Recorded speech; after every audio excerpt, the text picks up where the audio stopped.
Welcome to The Hidden Registry. Tonight, we begin our journey into the digital dust of the early 20th century with a foundational tale of technological dread.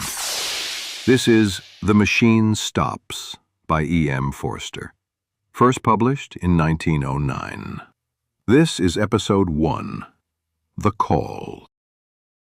Imagine, if you can, a small room, hexagonal in shape, like the cell of a bee.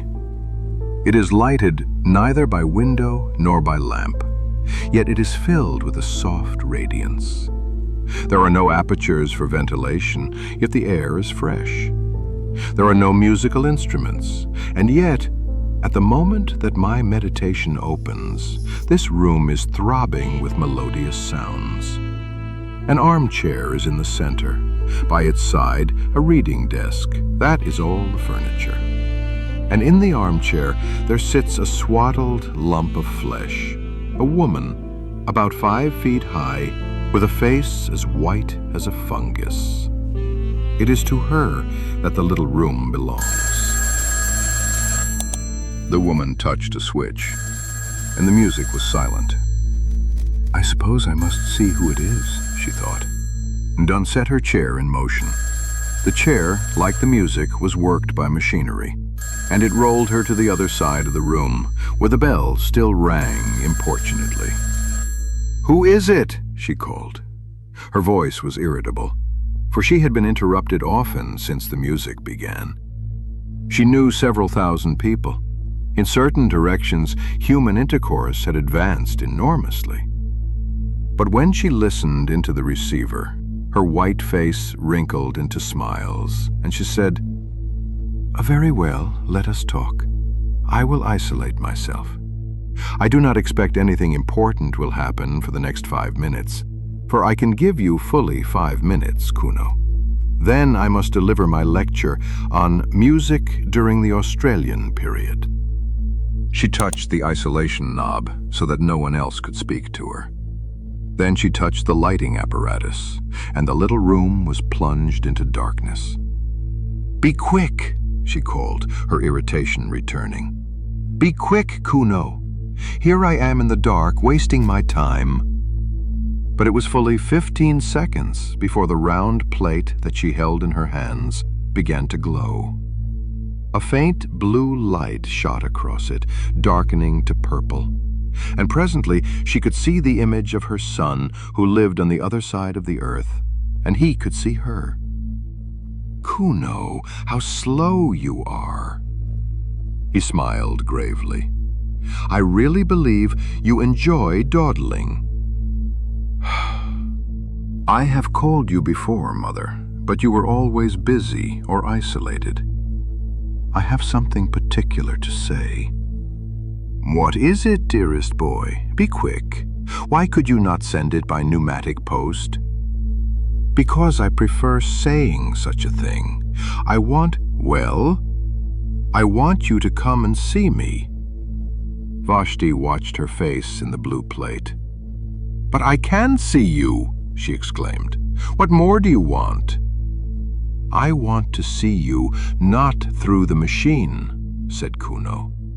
"I want to speak to you not through the wearisome machine." "Oh, hush," said his mother, vaguely shocked. "You mustn't say anything against the machine." "Why not?" "One mustn't."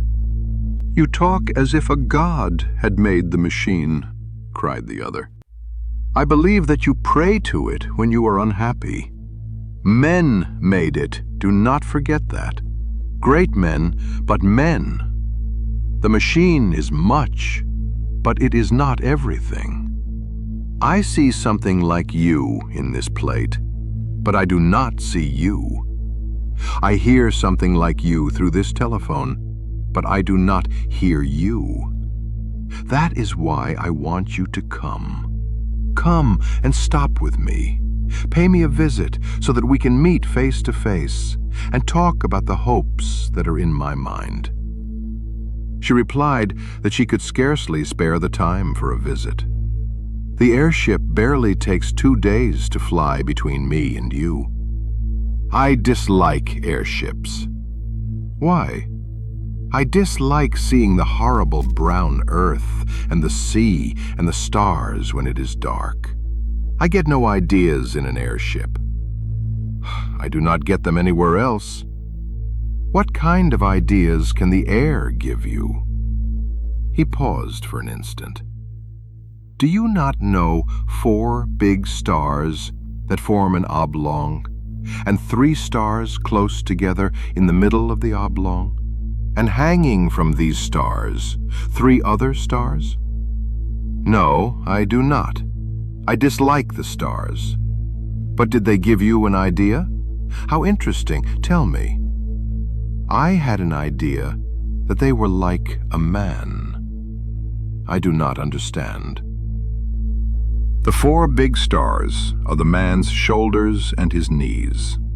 The 3 stars in the middle are like the belts that men wore once, and the 3 stars hanging are like a sword. A sword? Men carried swords about with them to kill animals and other men. It does not strike me as a very good idea, but it is certainly original. When did it come to you first? In the airship. He broke off, and she fancied that he looked sad. She could not be sure, for the machine did not transmit nuances of expression.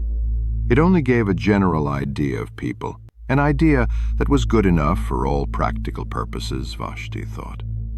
The imponderable bloom, declared by a discredited philosophy to be the actual essence of intercourse, was rightly ignored by the machine, just as the imponderable bloom of the grape was ignored by the manufacturers of artificial fruit. Something good enough had long since been accepted by our race.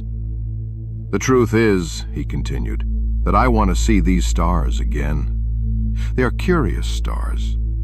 I want to see them not from the airship, but from the surface of the earth, as our ancestors did thousands of years ago. I want to visit the surface of the earth. She was shocked again. Mother, you must come, if only to explain to me what is the harm of visiting the surface of the earth. No harm, she replied, but no advantage. The surface of the earth is only dust and mud. No life remains on it, and you would need a respirator, or the cold of the outer air would kill you. One dies immediately in the outer air. I know. Of course I shall take all precautions. And besides, well, she considered and chose her words with care. Her son had a queer temper, and she wished to dissuade him from the expedition.